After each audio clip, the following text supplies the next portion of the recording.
We, the members of the Secret Order of Alchemical Actors, do solemnly commit ourselves to a full and honest telling of the history of the occult as far as we know it. Hello, my name is Dr. Rob C. Thompson. I am the Supreme Hierophant of your Secret Order of Alchemical Actors. Back again today with the beginning of our series of interview episodes for this season. Luke Kinneman is along for the ride. Luke, how are things? Hello, things are good. We have chickens now. You have chickens. Maybe we can hear them in the background. I'm going to do my best to make sure that doesn't happen. But if you do hear them, you get the extra prize at Easter. Speaking of which, the extra prize at Easter today is Elvis, is it not? It absolutely is. And guiding us right. along our Elvis journey is Miguel Conner, writer, voiceover artist, and host of the popular podcast Ion Bite Gnostic Radio. His books including Voices of Gnosticism, Stargazer, Heretic, and The Executioner's Daughter. Miguel, hello. How you doing? Thanks for having me. Yeah, anytime. And you do have the voice of a voiceover artist, so it's always a pleasure to have a strong voice come join us. Yes, indeed. So we've been reading through your book recently, The Occult, Elvis. And before we kind of delve into that a bit, I want to give some listeners a little bit of background onto Elvis and maybe understand you a bit better. So prior to digging into the book, what kind of led you to Elvis? What led you down the path of the king in the first place? It wasn't on purpose. As I say in the book, and I keep saying, I was always a Beatles fan. I had no room for Elvis in my life. As I also say, I saw him as the rock version of Mountain Dew or McDonald's, but the universe had other plans. I did read a book many years ago, 2013, The Seeker King by Gary Tillery, published by the Theosophical Society. And I did interview Gary, and the book is more of a traditional bio. It does, but it does touch a lot upon Elvis's interest in the occult, paranormal activities, UFO encounters, and all that. But I didn't think much about it because at the time I was on that kick of studying, the occult side of all these rock stars, whether it was Jimmy Page, David Bowie, the Beatles, Yeah. you name it. So I just sort of, it was enjoyable and I just shelved it and went about my life. Still a Beatles person. And I mean, but rightfully so, in my personal opinion. oh no, I am an Elvis person now, without a doubt. Then at the end of the book, I do say what it means to be an Elvis person. But yeah, again, the universe has a sense of humor. And in summer of 2022, a series of synchronicities, ayahuasca ceremonies, trips, all this converged on me suddenly having this voice in my head urging me to look into a story that the world had overlooked. And I resisted it, but Elvis I became quantum entangled with Elvis, as you would say. So I couldn't get him out of my head. He took over. I would talk on the podcast, Hey, I'm Bite, doing a show about Gnosticism and classical Hermeticism, starts talking about the Elvis. And I think my listeners were like, oh, this guy finally is cracked. That's it. He finally, what happens to all of us podcasters sooner or later, he finally went off the deep end. And some people would just put in the YouTube chats, well, just effing write a book, just stop talking about it. And yeah, that February, I said I surrendered because I'm wise enough. I'm not a wise person, but I'm wise enough to know that when the gods ask you something, you have two choices. Either you do it or you do it and you have a lot of pain. And I decided to do it without the pain. Just do what they say, what destiny has for you. And I sat down and only read that one biography, started writing the book, and 3 months later, the book was out. And then I thought, well, maybe I'm like Jack Torrance in The Shining. It's all going to be just, all play that makes Miguel a dull guy. But I showed it to some individuals who were both very good editors and also Elvis fans, Ronnie Pontiac and Mitch Horowitz. And they both, gave me their stamp of approval, gave me some feedback, and took it to the publisher. And here I am. But yeah, 2 years later, 2 years later. Which is a pretty fantastic turnaround on any writing.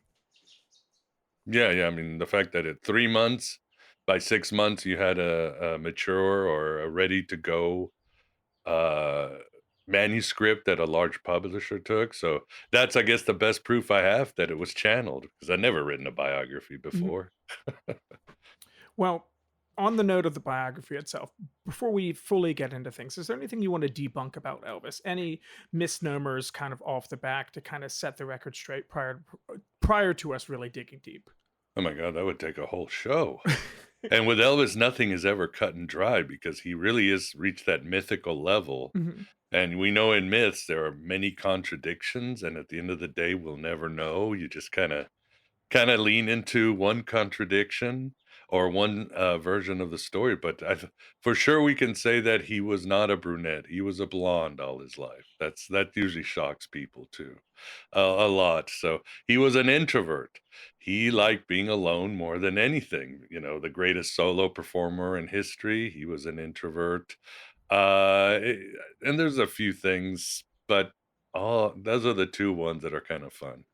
Okay, and I'm glad that you bring up him being an introvert because I think there's some fun talking points that we can kind of touch on, especially with his brother that we'll kind of dig into a little bit deeper. Given Elvis kind of his early Pentecostal roots, how did his Southern Christian upbringing clash or kind of coexist at the same time with some of his occult explorations? Well, I would say they definitely benefited him. They set the stage. As I write in the book, fate pretty much sealed that Elvis would be Elvis from losing his twin. We can go more into that from poverty, from other trauma that he went through his life.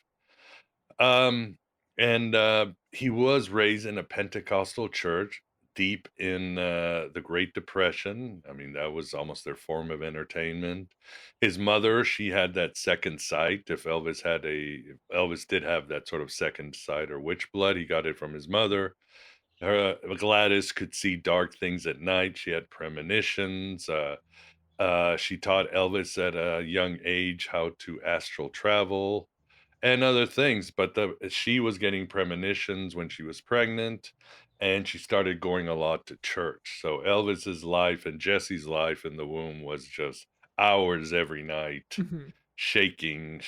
And most people don't know, but the idea in Pentecostal churches when you would be gripped by the Holy Spirit and started doing the dance and playing with snakes was called rocking rolling. Ah, That's okay. yeah. Rock music is a lot more spiritual, or its roots are a lot more religious than most people understand. But so that became Elvis at the womb, was dancing with his brother, was Mhm. hearing this music. And sure, Pentecostalism was a fundamentalist type of Christianity, but we have to understand it was also an experiential type of Christianity. The Bible was important, but the most important thing was being gripped by the Holy Spirit, going into an altered state of mind and experiencing these forces from above. Maybe it wasn't Dionysus, but it was the Holy Spirit, and that was it. So, framing it that way, all through his life, Elvis had the music, the rock and rolling, and the idea that the divine should be experienced. That's the ultimate state of being, experiencing the Holy Spirit or the divine. And many scholars have noted that yes, you can say that Pentecostalism does have the same features and rituals as the mystery religions of ancient times, going inward, going to an altered state of mind, meeting the God. It's about healing, just like the mystery schools were to heal, take away trauma from those who participated and offer them this apocalypse of how the universe was. So he had that, and as many people used to say in the South, Pentecostalism was just mixing Jesus and sex because you'd start going into these shaking things, and men and women would be just rubbing against each other. The stage was set for Elvis to move his hips to the Mhm. ladies. So that saying that, I would say, yeah, Pentecostalism was certainly a platform that helped Elvis become Elvis, and also was easy for him to transition into the occult. But then there's the dark side when Elvis made it big. Many Christians hated him. Pastors hated him with a passion. Billy Graham, the great evangelical leader, publicly denounced him. His own pastor said he'd been possessed by the devil, and he was really burned. So that right there made him sort of take a step back and say maybe there's something else. And there are other things. He saw churches more as businesses. He didn't like the doctrine of eternal damnation. He logically came to the conclusion that reincarnation was probably the best metaphysical stance and so forth. So that was it. And yeah, Jesus was always number one, but eventually he found a different type of Christ out there. And you talk a lot in your book about his relationship with Jesus and this very strong connection.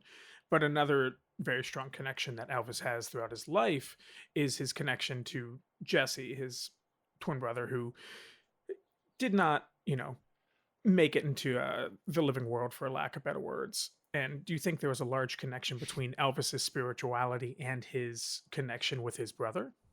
Yeah, I mean, it was definitely the most momentous event he ever went, and it pretty much guided him his entire life. And that's not rare. We call it the twinless survivor or the womb twin survivor. When twins are close, but when one is lost in the womb, it radically changes the survivor because they're born with the sense of guilt that never leaves them. They always feel something's missing, and they become they tend to be seekers, people who ask the big questions in life. I compare him to another great twinless survivor, Philip K. Dick, who was also had many parallels to Elvis. Both were very metaphysically oriented, very eclectic in how they threw things together. But unfortunately, there is always the shadow side. Twinless survivors tend to be workaholics. They tend to be prone to addiction. They tend to be self destructive, and they have a problem connecting with other people, especially the opposite sex. So at as soon as Elvis was out of the womb, again, it's almost like it was sealed. And Jesse became sort of his daemon or higher self, his guide. He would have dreams about Jesse. He would have visions. He felt Jesse guiding him to make the right decisions in his life, whether it was rock music and other things. So yeah, very important. And straight out of the gate, the die was loaded. It does make you kind of think of how differently his life would have been had Jesse not been part of it. Music, I would imagine, would still be part of his life, but maybe the he might have gone more down the more not secular necessarily. He might have stayed away from the secular path, I should say. Like his connection might have been more, or his music interactions might have been more focused towards gospel because he wouldn't have that longingness and that seeking sensation that he had. Could have just found comfort in God instead. Yeah, we just don't know. Then I don't know because again, his once he was born, obviously was a huge trauma for his mother. And once they went to the hospital, they had the babies, the twins at home. Gladys was told she couldn't conceive. And with the loss of Mhm. Jesse, knowing that Elvis was going to be it, she became very possessive. This is known as enmeshment. And people who are enmeshed, children aren't allowed to grow. They become the proxy spouse. They never create healthy ego identities and boundaries. So they're at this extreme of an adult, the husband of the family plus the little child sneaking around. And then same effects as twinless survivors. They are creative, they are metaphysically oriented, but guess what? Prone to addiction, workaholic, self-destructive, can connect with other people. So even if Jesse, you know what I mean? It's like the universe was like, you are going this way, Elvis. You're one way or another. Yes, yes. As he's kind of moving down this path, do you think occult knowledge uh, is essentially, I wouldn't say personal power is like his intention behind it, but do you think in this process he was focusing more on like empowering himself or working towards healing, especially looking at this relationship that he had with Gladys, his mother?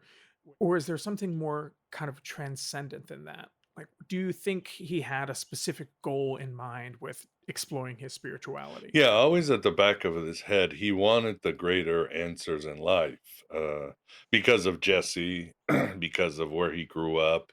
later because of the death of his mother at such a young age, 46, when he was in his early 20s. But of course, living in pure abject poverty, he didn't have time to like sit there and meditate. And that, you went to church, but then the rest of the week you were trying to find food. Yeah. And things got better when they moved to Memphis. And he, as a teenager, wanted to be more responsible. So he was training to be an electrician. Dad was working, mom was working. He had the question, he had the desire, and again, he could astral travel, he could heal with the help of his mother. So it was there, but it was a busy life. Then fame hit him like a dump truck. And suddenly he's, the apex. He's at the top of the world already, the goat, the king of rock and roll. Millions of dollars are coming in.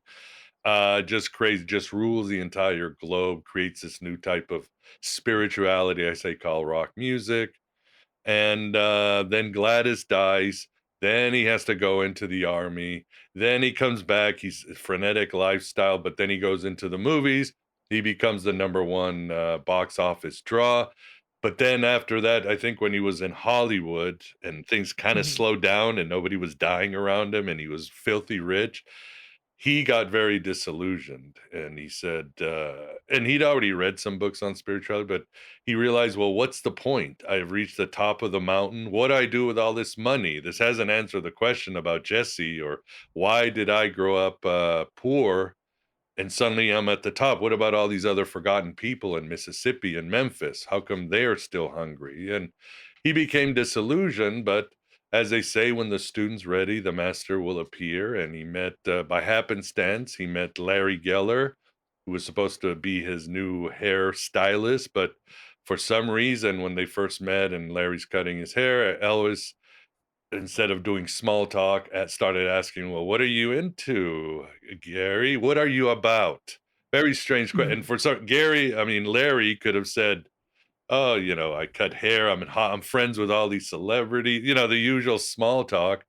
Yeah, But yeah, Larry yeah. just let it all out. "Oh, I'm into New Age, mysticism, Eastern traditions." And Elvis was like, "I have been waiting for you all my life." And they talked for 4 hours in the bathroom about God, metaphysics. And the next day, That's Larry, where I have all my best yeah, yeah, conversations. guys haven't changed in the last 70 years.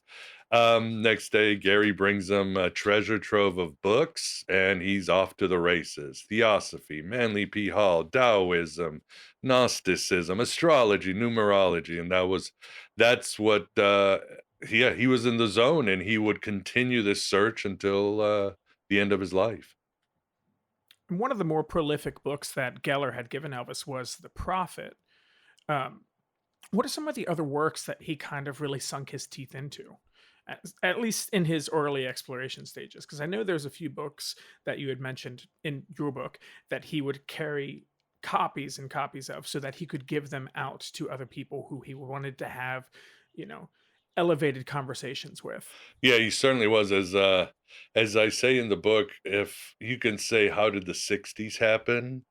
You could partly thank Elvis, because the occult world was pretty much non-existence in the United States. You had the West Coast, the East Coast, Theosophical Society in Wheaton, Illinois. It was a wasteland. It was Mhm. Western Europe already had a very robust tradition of the occult and Eastern traditions from the Victorian era, but the United States was kind of a wasteland. People didn't barely knew about native spirituality. So Elvis was there in the early 60s, just handing out books, having meditation circles in Memphis, LA, wherever he went, talking to groupies, talking to other celebrities. And he sort of, outside of the beat writers, Burroughs, Kerouac, and all those guys that were into the same thing as Elvis, he was pretty much alone doing this. He was, he was at an ashram, 2 years before George Harrison started meditating there. So he was way ahead of the curve. But yeah, the Prophet was very important to him because it was a book he leaned on in times of pain, like when Gladys died or he'd broken up with somebody, because it's such a beautiful, comforting book. Obviously, Khalil Gibran was a Jungian, a theosophist, and so forth. The second one that blew him away was Benner's The Impersonal Christ. in personal life, not in personal grade, in personal life, because it showed him a Jesus that worked for him. Yeah. In other words, it wasn't just the Bible Jesus, the evangelical Protestant Jesus. It was this cosmic Christ, this Christ within each one of us, this supreme consciousness that flowed out, and each of us could be Christ and had Christ within us if we would just wake up. Plus, the idea that Christ perhaps was just a person who had become self actualized, who had woken up, who'd taken the red pill or whatever. So that's the Jesus he wanted and needed and worked for his theology. So when he would start spreading to theosophy, Manly P. Hall, Gnosticism, apocryphal texts like the Dead Sea Scrolls, that Jesus worked in all of these esoteric traditions. It was the perennial Christ. So that book really changed him, and the idea that the ego is a construct and the world is probably some sort of illusion, and all that matters is the mind of God, yada, yada, yada. Then the third would have to be Yogananda's book, Autobiography of a Yogi, because that really opened the floodgates to the East and how the Eastern mysticism could connect to his idea of the cosmic Christ.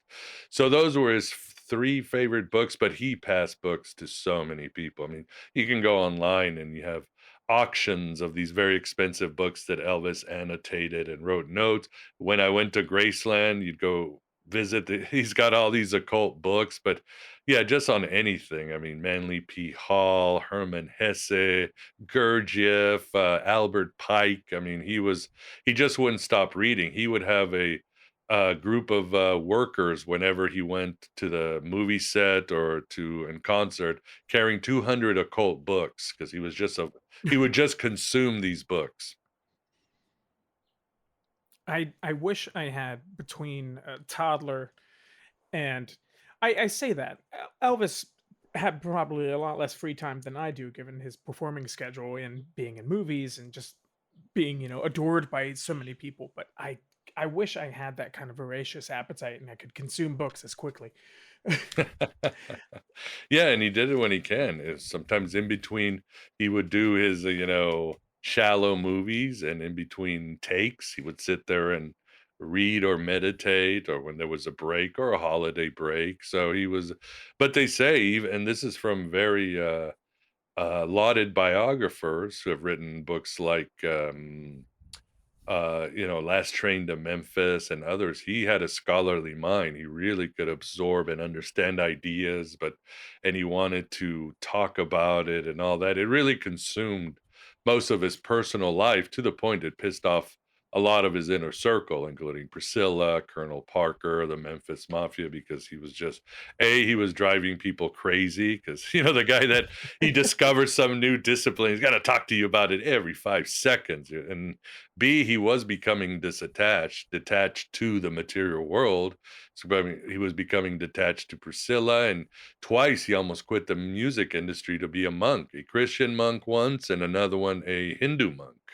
So it was threatening a multi-million-dollar business, and eventually this pressure and manipulation came to sort of stop Elvis from being so spiritual. But what he did is he stopped and then he went underground. He kind of hid, he'd hide books in his Vegas suite Yeah. and stuff instead of being so loud about it. I know for a while his connection to Geller was under a lot of Yeah, strain. It essentially pushed him out of his inner circle for a couple of years, yeah, uh, just because of all this outside pressure.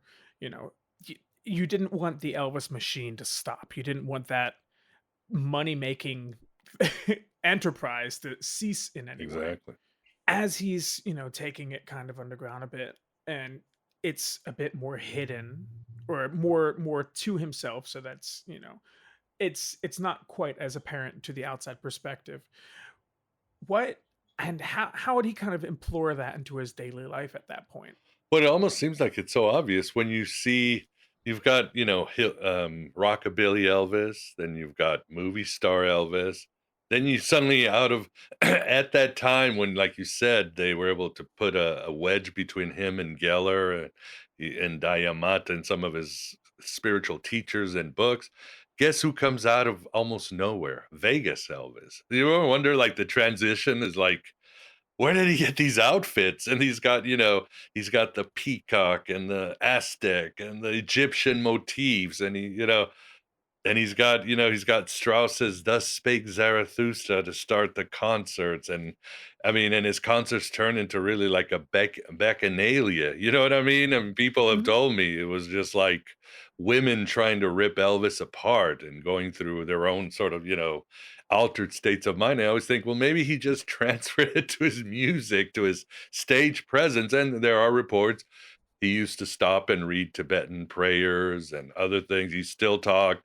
He still was he still read in his suite or when people weren't around. He still was always practicing meditation, no matter how bad his health or his addictions were getting. He was doing magical exercises and healing. So he just had to adjust. But I always think, the Vegas thing, that's like some sort of shaman that just came out. It's space age, it's magical. It was, in his temple of Vegas, which is, the true American temple of this country. So I think he obviously was trying to emulate his hero, Captain Marvel, or as we know him today, Mhm. Shazam. But there's a story that why he had his collar up, people say, well, he was trying to be like Napoleon. But the truth is that he had read a book by David Onrius, Through the Eyes of the Master. And they had pictures of enlightened human beings across history, and they all had their collars up. So Elvis is like, well, when in Rome, Gotta go yeah, for yeah, it. dress for the job you want, kind of thing. So he started. So it was all there, very subtle. Almost think like his persona when he became so much larger than life was probably maybe his most magical time. Mhm. And we had a conversation with Paul Wilde a while back, who had Yeah. done work on Jim Morrison, and it's very similar. Looking at Vegas Elvis, he is putting his spirituality into his music and his performances, and that's what Morrison was working on doing, and essentially getting people to kind of wake up during his performances. Yeah. Yeah.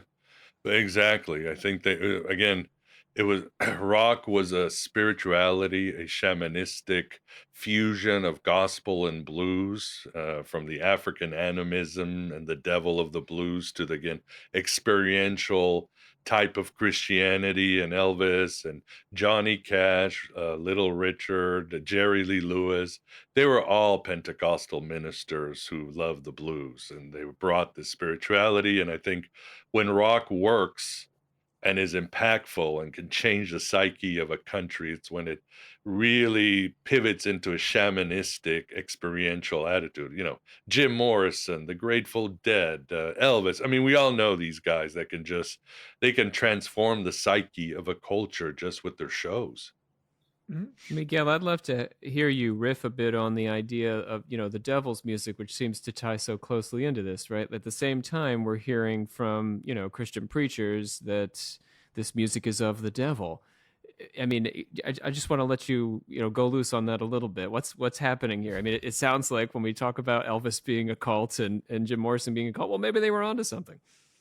Yeah, for sure, for sure. I mean, you guys know that Robert Johnson, the famous guy who went to the Crossroads, the father of modern blues, he died on the same day as Elvis, August 16th. So there is something there, and I think Elvis went to the Crossroads because according to African American mythology, the devil, he wasn't like the prince of darkness of Catholicism. He was more of this trickster Caribbean African being. Yeah, like, Loki or Hermes or, Prometheus. Yeah, they give you gifts, but they can also destroy you. But they are bringers of enlightenment, and they are there to teach you. And if you're strong enough to be a better person, and Robert Johnson allegedly got this gift of the guitar, and that's the idea of the blues, that if you go deep enough into these places, these niches, these bardos, you will encounter this trickster being, which they call the devil in the South, and this being will reward you with transformation. And I think that's what happened to Robert Johnson. I think that's what happened to Elvis too. And we have to understand that, yeah, not only, I mean, blacks hated the blues, whites hated. I mean, it was a very niche and dark. This is where true left hand path type of magic, and that's something that really was a big influence on Elvis and rock music. I mean, like you're saying, you go there, you make this exchange. If you're strong enough, they say Robert Johnson, prior to going and journeying to the crossroads, had never played guitar before. No, yeah, or had no talent. He was bad Yeah. at it. Yeah, he had gone up Yeah, on yeah, stage it and he was was not bad at it. somebody you would think in 2 weeks would come back sounding like Jimi Hendrix or Eddie Van Halen, you know? Yeah.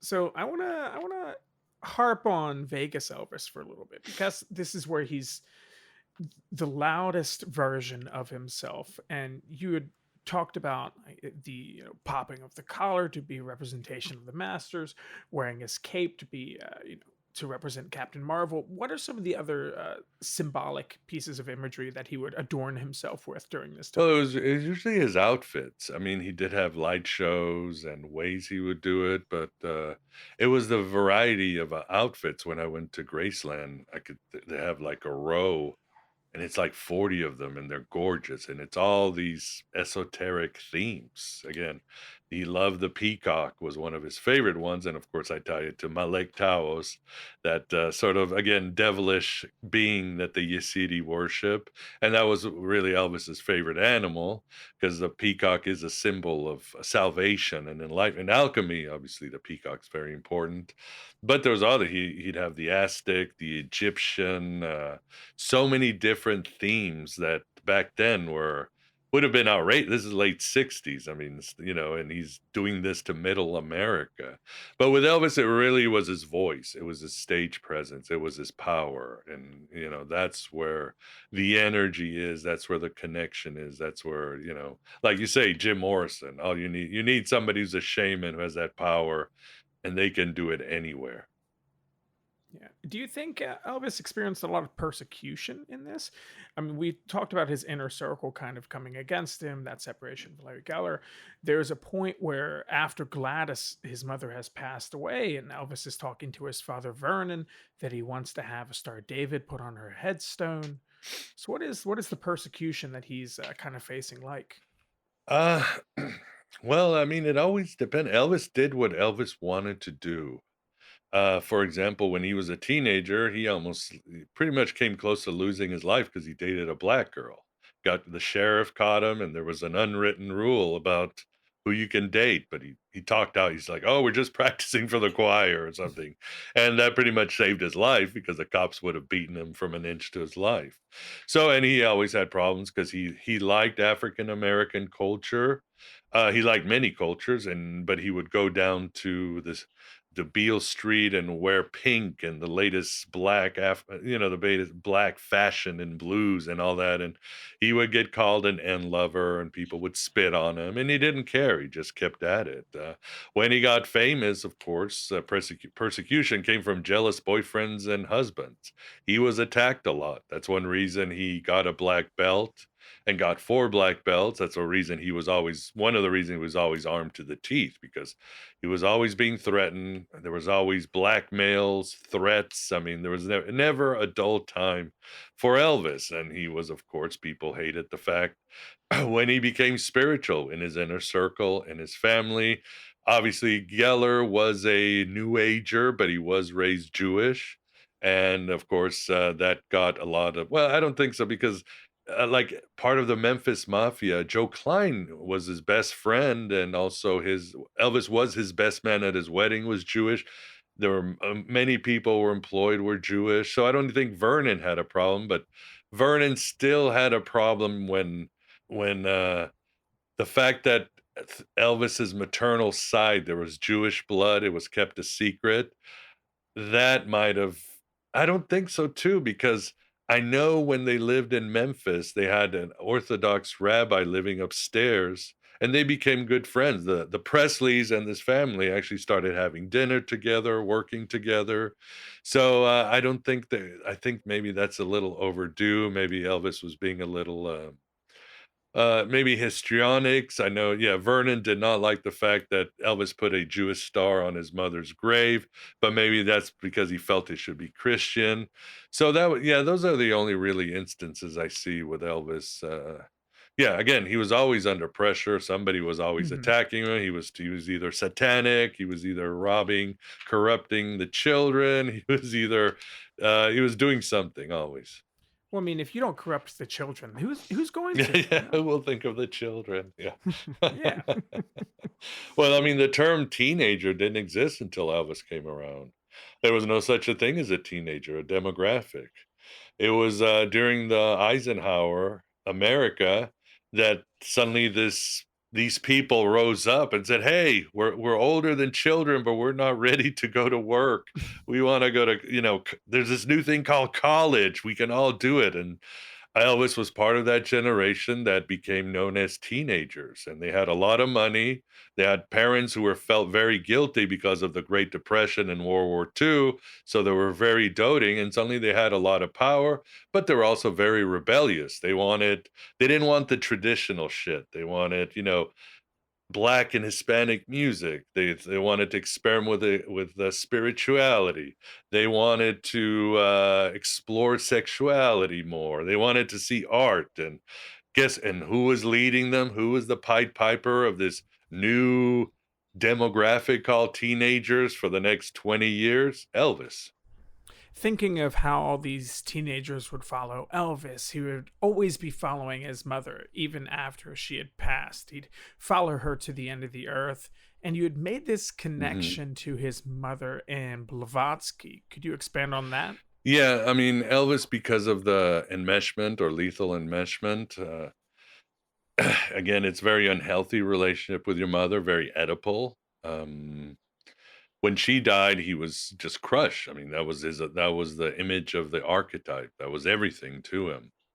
So anybody that reminded him of his mother and he felt his mother within her, he would go gaga. That's why people wonder, well, what did he see with Priscilla? She was only 14 and he could have had any woman in the world.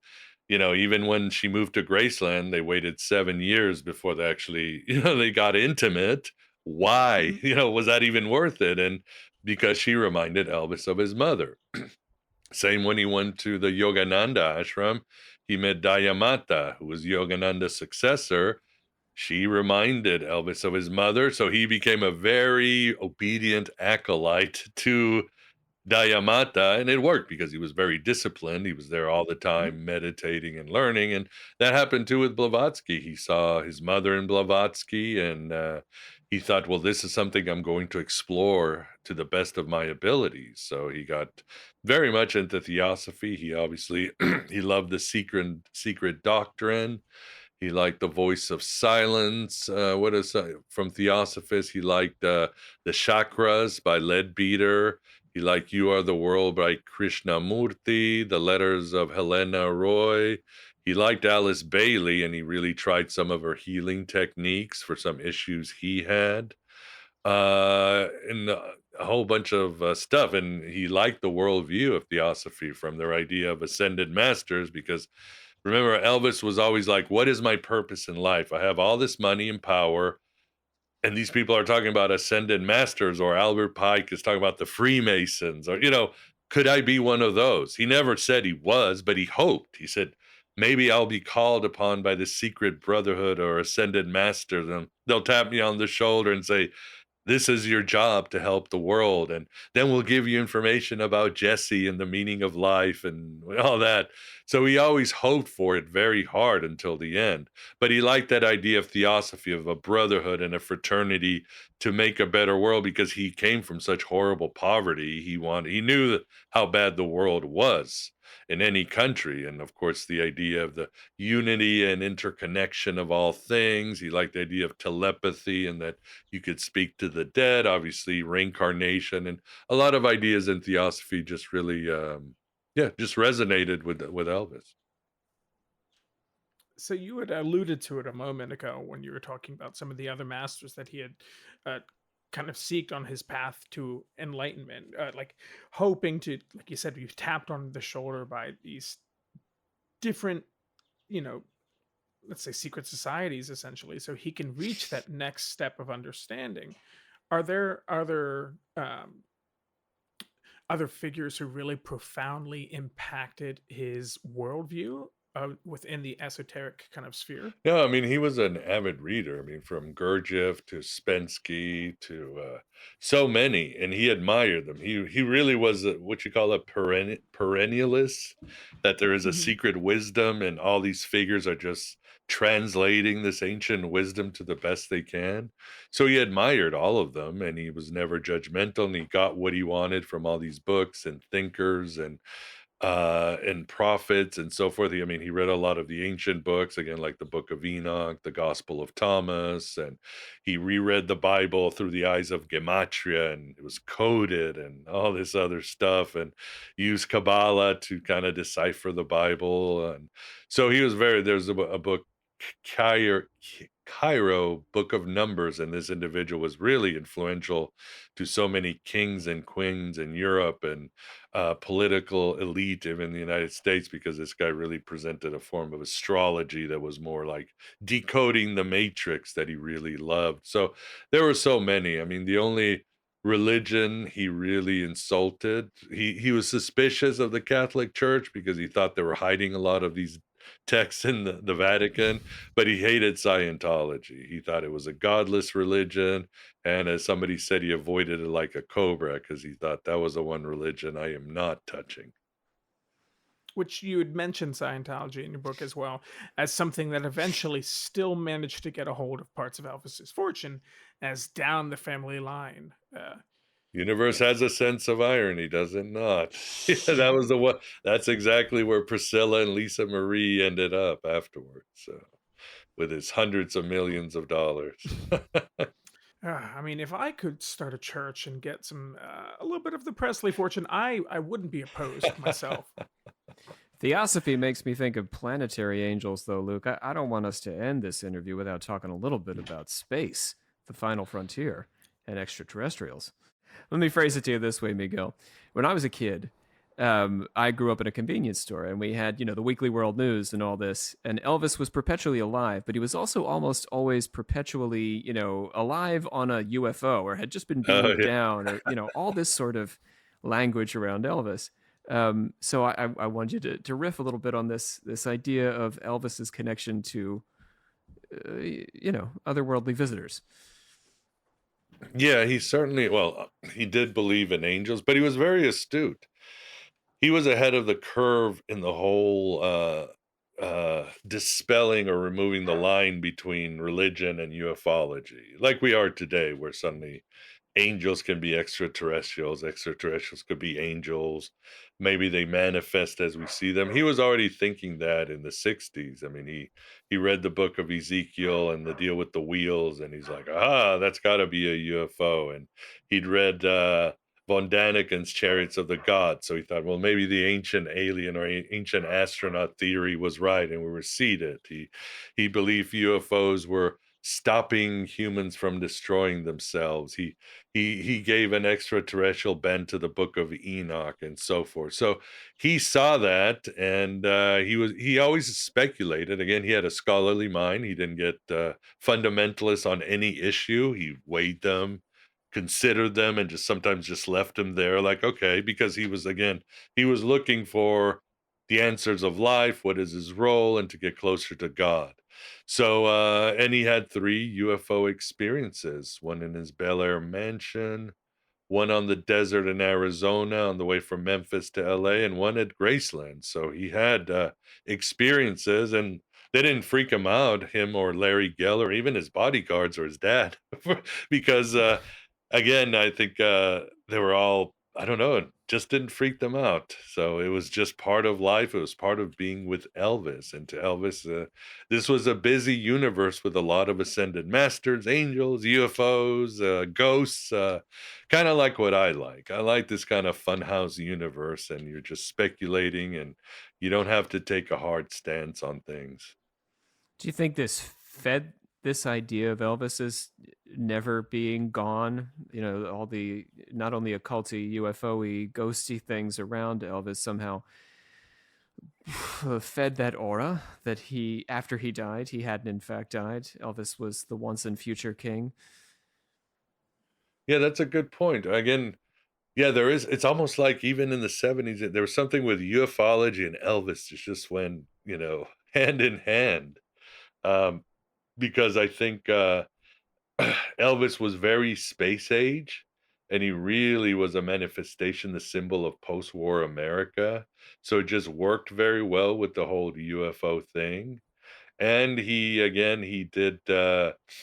did say to, like, one fan that he was from the ninth moon of Jupiter, so we would talk to people about ufology, but, yeah, somehow, the space age UFO really got connected with Elvis. I mean, I like to say that it's interesting that today you still have a lot of Elvis sightings. You've had them for the last 40 years, but when you make as many appearances as Jesus, the Virgin Mary, Bigfoot, and UFOs, you've made it. You are in the pantheon of high weirdness. You've made it. You are an American, an ultra American, I would say. So Elvis really has ascended to the sort of mythological American level, and that's always going to include science fiction, space age, and UFOs. And he's so deeply rooted into like the American ethos. Even like my students who are,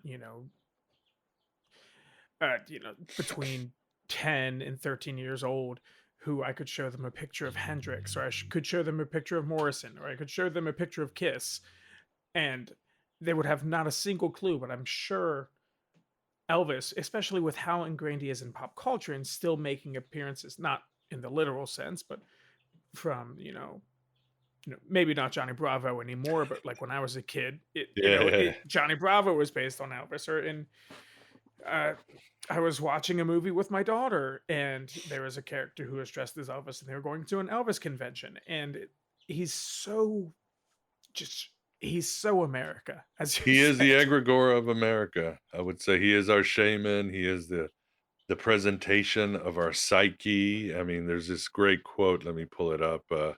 Bill Holship said, Elvis is loved and he is hated. He was a genius, a fraud, a saint, the devil, the king, the clown. Even more than when he was alive, Elvis has become to symbolize everything great and everything hideous about America. And there's no doubt. I mean, you can look at Elvis really drove David Lynch, Nicolas Cage, Quentin Tarantino. I mean, they were all obsessed. Bob Dylan, Jimmy Page, John Lennon. I mean, it goes on and on. And you're right. I mean, I have Gen Alpha kids. They're all 12 or 13 and younger. And I know what they watch and TikTok and all that. They only know three figures from the past: Michael Jackson, Madonna, and Elvis. They will recognize an Elvis song because he has gone, like Madonna, Michael Jackson, they have gone viral on TikTok. That's how Mhm. powerful they are.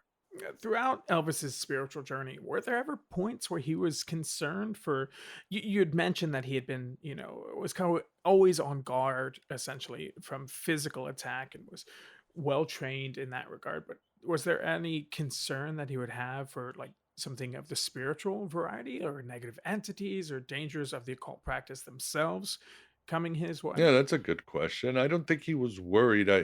I talk about one mystical experience when he had in the desert with Larry Geller, where the clouds form into the face of Stalin. And in those days, Stalin was the epitome of what evil was. I mean, he'd already been dead, but he was already Yeah. mythologically evil. And this darkness wanted to destroy him. And Elvis was like, destroy me, because Elvis realized this archetypal evil is within me. And Elvis realized he had messed up. And he was like, if this darkness is within me, just wipe me out. Take me off the chessboard. I realize I've been effing up. But then this power descended and turned into Jesus, very alchemical. And he was really, I don't know about saved, but he never doubted the spiritual world because of that. But as far as other entities, like, yeah, evil spirits, archons with Tico, and all, I don't think he was ever worried because I think he was very confident in his spirituality. He wore the right, he wore a Jewish necklace, a Egyptian ankh, and a cross to make sure. He prayed, all that. So he learned from, again, Blavatsky and Yogananda, that if you are shielded well and you're pure, you're gonna be fine. He didn't have that sort of Gnostic paranoia that I talk about on my show. Not paranoia, Hey.